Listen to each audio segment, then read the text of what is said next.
Welcome back to Beau's Workshop. Today we're working on a 1982 Glasstream fiberglass boat. It's about 14 feet long. This is something that we got from a buddy of ours. I bought a trailer off of him. He gave us the boat for free. So we are going to do a mini restoration, and it's going to be Thomas's boat. The floor is a little bit soft. It's not so bad that I want to tear the whole thing out. We're going to fill it full of 4-pound closed cell foam. We're going to end up putting a fishing deck on it. We're going to put a couple benches in it. It has an 18-horse motor. So we should have a pretty nice boat for Thomas to be the captain of for around $500. We got our urethane pour foam from US Composites. It's a 2-part epoxy. There's a part A, a part B. You mix it 50-50. You don't have much time to work with it. You stir it together vigorously for 25 seconds, and then you have about 45 seconds to work with it, and it'll expand to 12 to 15 times your starting volume.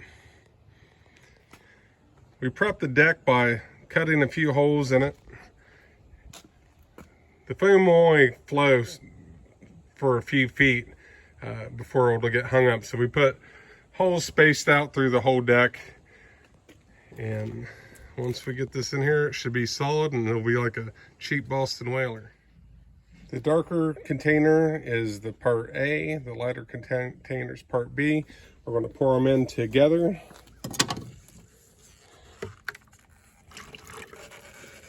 And you can reuse these smaller containers. You just don't want to get them mixed up, or you'll have it turn into foam.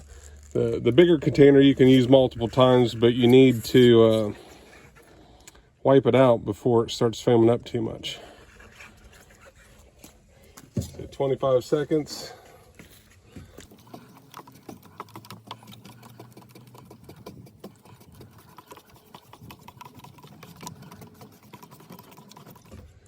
All right, I think I'm lucky with that.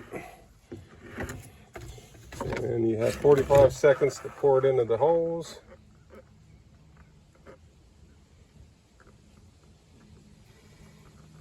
And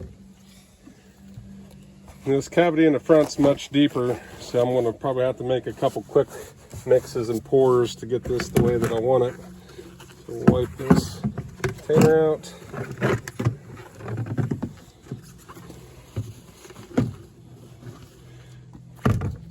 Rubber gloves is a must for this.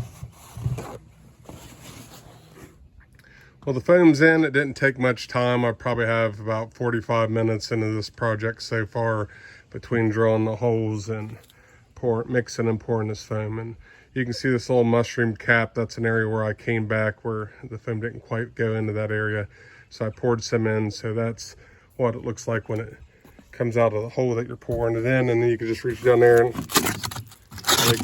break it off and clean it up, do a little fiberglass.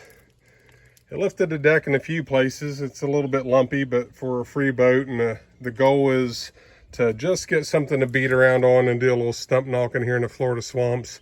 I didn't want to spend a lot of time, energy, or money on this project. We'll fill in the holes with some fiberglass. We'll throw some paint on it, and we're going to put a fishing deck on the front and a couple benches in this thing, and it'll be done. We'll have a nice little motor boat for like $500, and we can abuse it. We can just leave it in the lake. If it fills up with water, we can just pump it out. So I'm usually more in the fine craftsmanship, but in this case, we're just kind of cobbling it together for purpose built, and I think that it'll be a nice project overall. Subscribe and watch more videos just like this. Click the notification bell.